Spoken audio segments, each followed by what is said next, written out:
So have you ever felt anxious? Like I just felt, oh, mic is not working. All right. It was not a trick, but. So have you ever felt anxious, angry, stressed, frustrated, irritated? I'm sure you must have gone through these various emotions at some point in time in your life. And do you think that it is because that what background you come from, how much money you earn, at what stage of life you are in, what you have achieved in life, and what you have not achieved in life? The most important thing is that how you handle these emotions, how you manage these emotions. Different people have different mechanism of managing these emotions, what they go through in their life. And I think the best way is the self-belief, your affirmations, your positive thoughts. And that's why we say that you become what you believe. So in my life journey, I have coined this idea of success, what I have gone through in the last 2 decades, is my 5S. And when I say 5S, so there are 5 pillars or the concept of success. And the first one is Sankalp. Sankalp means resolution. I'll build on this thought. Let me first tell you something about myself. So I am Abhilasha Gaur. I come from a humble background, born and brought up in Gurgaon, the Millennium City. I was raised in a joint family. 40 of us used to stay together under the same roof. At a very initial age, I knew that how to handle multi-generations because I was staying with my grandparents, my parents, uncles, aunts, and dozen of us, the kids in the house, and I was the second eldest. So at a very young age, I knew about the team synergies, team handling, and being the second eldest in the kids, so a pack of 12 kids at home, some leadership traits also, and which came very handy later on in my professional journey also. I did my schooling from Gurgaon and later on did my bachelor's and master's in business management. And guess what? I knew in my class 6th that I'll take up this stream, not because I was passionate about it, not because I had so much of knowledge at such a young age. Maybe it looked funny to you, but it was because that I developed a disliking for a subject, and that was mathematics. I was an average student, but the reason of dislike was not the grades, but the way of teaching. I was somehow not able to resonate with the teacher's teaching style, and that time I just figured out that till class 10th I had to go with it, and then in class 11th I can take commerce and then later on do my BBA and MBA. So that is how it happened. And most of the time it happens that you are at such young impressionable age that teachers make you decide that which subjects or which career you will be making once you are in school. So I had one more young tutor who was a family friend, and he used to help me and my brother in studies, the same class I'm talking about, class 6th. He was an IIT graduate, and he introduced me to a thought or a concept, and it was, I'm born to win. Can I request all of you, can you just take your phones out, open your notes app, and if you can just write, I am a winner. So I'll be building up on this thought later on. But after the school, once I completed my undergraduate and reached to MBA. So in MBA, you must be knowing that in 3rd semester, in 2nd year, one has to choose the specialization. So there I chose to specialize in human resources. Again, the reason was one of the best faculties in our institute was in this department. But later on, I realized by end of 3rd semester when the campus placement started, that the companies who were coming for marketing and HR, there was a huge disparity in the pay packages. I mean, if I have specialized in HR and my friend in marketing, the investment was same. So why the returns are different in that case? I mean, there are only 6 to 7 subjects which we have studied different, as per the specialization in semester 3 and 4. So I literally had to go to my placement head, convinced him that allow me for sitting in the interviews for marketing. And finally, he agreed. Thankfully, I cracked the first one and joined a Swedish company as a business consultant. Now let me introduce you to the second S, and that is called Sankalp, which means, that is called Sanyam, and that means patience. Life is not like driving on a straight, smooth road. Life is unpredictable. It takes you through various upwards, downwards, curves, hairpin bends, speed breakers. And the same happened with me also. Being the eldest daughter, got married the same year when I joined my job. Married to an army officer who was posted in Ranchi, Jharkhand, and shifted there. A total shock, cultural and social shock. Grew up in the metropolitan city like Gurgaon and landing up at Ranchi, Jharkhand, imagine 2 decades back. Not only the cultural, but the job opportunities which were there that time, I mean, there's no comparison actually. So rather than sitting at home, I thought, okay, let me just go and join somewhere. I did not wanted to have a break in my career. So joined a finance company there as a branch manager, and imagine, studied, specialized in HR, did my first job in marketing, and landing in a finance company in the second job. So definitely really need to slog, need to learn about DMAT, equity, various financial portfolios and other things. So one thing came which very handy, and what we were just talking about was the reading habit. So every day it is like 45 to 60 minutes I used to read, and somehow it really helped to keep me updated rather than getting into a difficult situation while transitioning into various careers and jobs. And that's why I say that once you have a goal, so for me, I'm born to win, somehow it got imprinted here. From class 6th, by the time I completed my college, and even now also, every book, first page, right-hand side corner, I used to write, I am born to win. And that becomes your second nature somehow.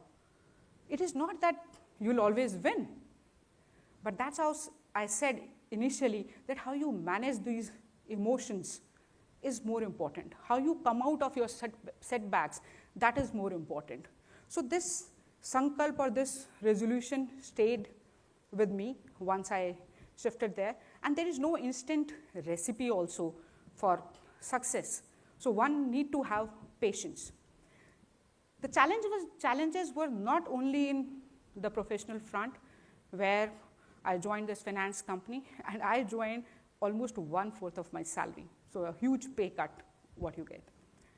Also at the personal front also. I was a hardcore civilian, and inducted into the army life as an army wife was a different ball game. So let's not talk about that, maybe some other day. So I think the second pillar of success for me, in my idea, is the patience. One has to keep it. If we talk about the third pillar, that is Sakaratmak Soch, the positive thoughts. It really helps. So raised my 2 kids,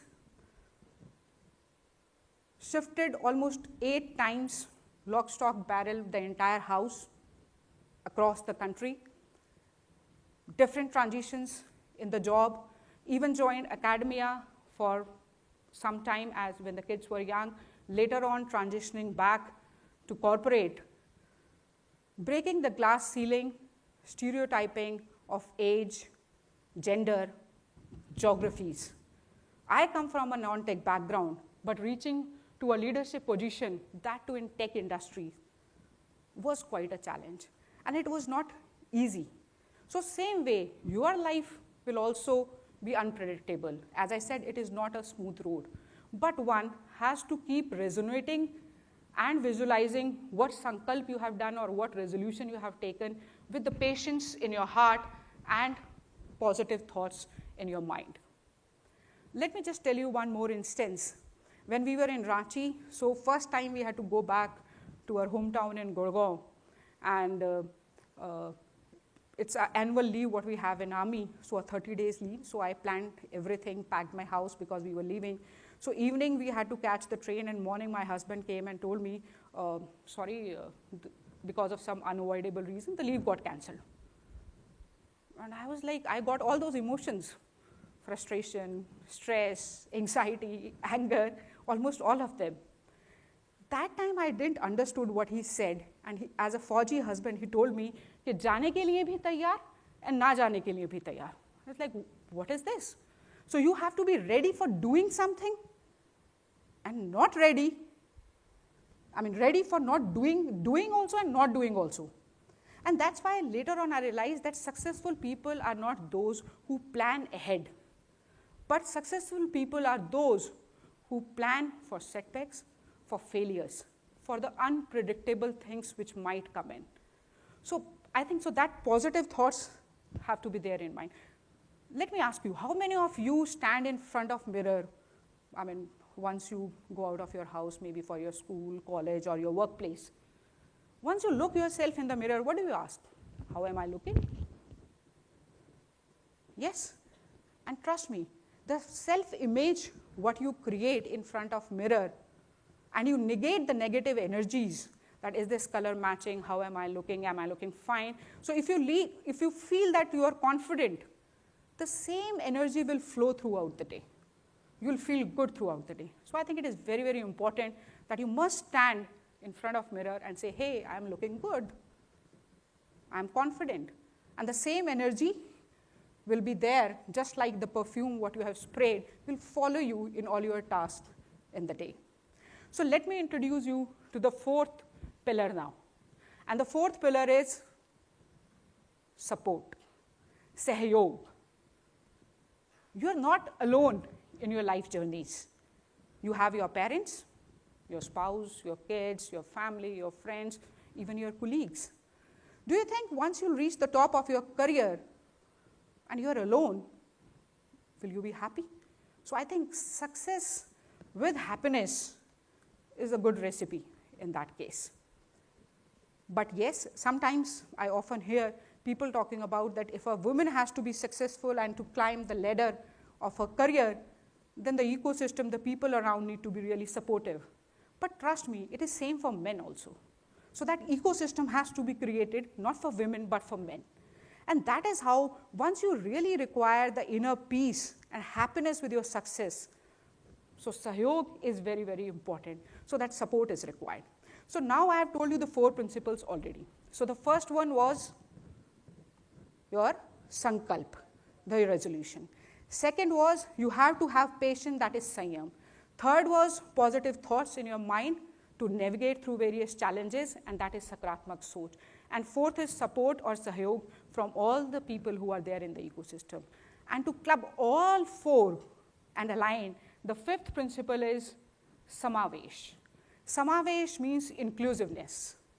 Aligning all these 4 principles together, aligning all your thoughts and your actions together. You might have heard the phrase from Upanishads, Aham Brahmasmi. To simplify it for you, Aham means I. Brahma is the principal consciousness or the ultimate reality. Asmi is am. So it is your individual self, how you relate it to, how you resonate it to the ultimate energy of the universe. So that's why sometimes we say that you can create your own destiny. So when you believe that Aham Brahmasmi, I can do it for myself. Maybe the world is having different forces around me, but yes, I can do it. Change is inevitable. Change is constant. You can't fight with it. It is not a fairy tale life what you will go through. But let me come back to the point. Can you just take out your phones again and read what you have written in the initial thing? So you wrote, I am a winner or I am born to win.